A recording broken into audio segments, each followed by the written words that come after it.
Well, we're in Psalm 26 today as we make our way through the book of Psalms this year. I've entitled this one, The Believer's Walk. The Believer's Walk. Really interesting psalm here. As you read it today, maybe you've read it already, it may seem vaguely familiar to you. It picks up a lot of the same words and themes from Psalm 1. As you go through here, you see words like sit, and stand and walk and wicked and congregation. All these words remind us of Psalm 1. Also, the theme David says he has been walking with the Lord. He doesn't sit with deceitful men, he doesn't go with pretenders, he doesn't assemble with evildoers. So, a lot of the same themes. I think what David's doing here is he's declaring to the Lord that he has in fact heeded the words of Psalm 1, that he is living by what the Lord said in Psalm 1. Look at the beginning of the psalm here, verse 1. Vindicate me, O Lord, for I have walked in my integrity, and I have trusted in the Lord without wavering. This is the first division of the psalm. The first point in the outline is verse 1, vindicate, which means to prove me right, prove it true, Lord. David is asking for vindication here. What's he asking for vindication about? As you go through the psalm, you'll see that seems like his reputation is under attack. John Calvin's written that the greatest injury that a person can sustain is a wounded reputation. And oftentimes, our own persecution, if I can use that, it's not too strong of a word. Some of our strongest opposition comes in the form of questioning our reputation. When we sustain an unjust attack on our reputation and our integrity, sometimes it can come, and maybe you've experienced this as I have, as a verbal assault, sometimes from the people that are closest to us. Or oftentimes maybe it's more subtle gossip and innuendo that comes to your ear that someone's spreading about you. Think when this happens, and maybe it's happened to you already, give you an opportunity to reflect on it. David is teaching us here how to respond when our reputation is under attack. So our outline today is to vindicate, a cry for vindication in verse 1, and then an invitation for examination in verses 2 through 7. We see David's perspective, an eternal perspective in verses 8 through 10, and finally David's plan in verses 11 and 12. So, again, in verse 1, David is asking God to vindicate him, and he's exclaiming, I've trusted in the Lord without wavering. So this is David's testimony about himself. Now, when our reputation comes under attack, again, either directly or through more subtle means, it's often a good practice to wonder why that attack is coming. Is there any justification in it at all, in other words? And I think that's what David's doing here in verse 2. This is our verse we're trying to hear today. He asks the Lord, after declaring that he's been faithful, he asks the Lord to examine him. Examine, he says, try me, test my mind and heart, look inside me, look at my motivation. People, you and I both are more apt to ask for an examination if we're pretty certain that the results are going to be good, right? We're never going to be in college, for example, and go invite an examination from the professor if we don't think we have mastered the material. We're not going to ask somebody normally if they think we're doing well, unless we think we're doing well.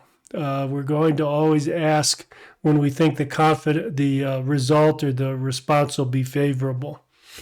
We call it fishing for a compliment. We've both done it. It happens all the time.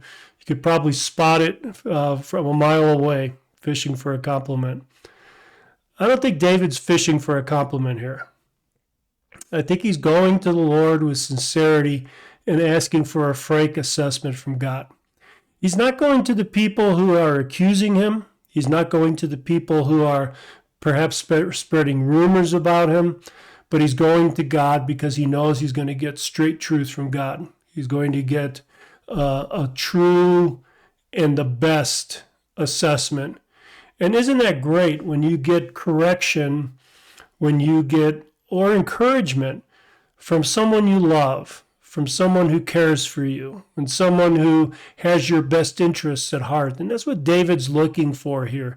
He's asking for God who has his best interest at heart, God who cares for him, God who preserves him. Lord, check me out, test my heart, try me, let me know what you find. Look at how in-depth David is asking for this. Mind and heart. It's interesting here. The Hebrew word here for heart is kidneys. Kind of the deepest organ, I guess, in your body from a Hebrew perspective. In other words, David's asking for like an in-depth review. When I was working in the aerospace and defense industry, we had these annual reviews, and one aspect of it was a 360 review. 360 like a circle. And you would get part of your annual review would include input from people who you worked with, you worked for, and who worked for you. So you would get this review from everybody around you. And that's what David's asking for here. He's asking for an in-depth review. He's asking God to tell him if there's not something not right. He wants to know it. What a great thing to do when you're under attack. I know from my own personal experience that your basic response will be either fight or flight when you're under attack, either to defend yourself or to run away, right? And for the Christian, for you and I, for the believer, for those who are committed to the Lord, there is a different way. And as David's showing us here, a more godly way is to turn to the Lord. So I think as we apply this word, we can learn from David that there's only one person that we really need to please, and that's God. We need to be on the alert, on the one hand, for people who are trying to play God with us by trying to coerce us or convince us that we need to do what pleases them and not what pleases God. But on the other hand, we need to be aware that there are some things that we don't know, right? What we don't know, we don't know. And we need the Lord to point these things out for us so that we can resolve them and we can become more and more like his Son. So as we apply this verse, let me just be clear. Watch out for people that are trying to play God with you, but don't turn from God. Don't run away from God. Don't fight. Don't flight, right, if I can say that. But ask God to check you out, to see if there's any basis for the accusation. How do we respond to this? Well, let me challenge you, as I challenge myself, to start today and to make it a regular feature of your prayer life, a regular habit, to ask God to show you the sins that you are blind to. They're there. You don't know it because you're blind to it, but they're there. Ask him to shine the light of truth into the hidden chambers of your mind and your heart and reveal what's there that displeases him. So you can, in turn, confess these things to the Lord and seek his forgiveness, which he will give, and that you, under the power and influence of the Holy Spirit, can begin to turn away from and manifest more of the image of God that is shining through you. God bless you, brothers and sisters. I pray that this is useful for you and challenging for your Christian life and edifying for you as well. God bless you.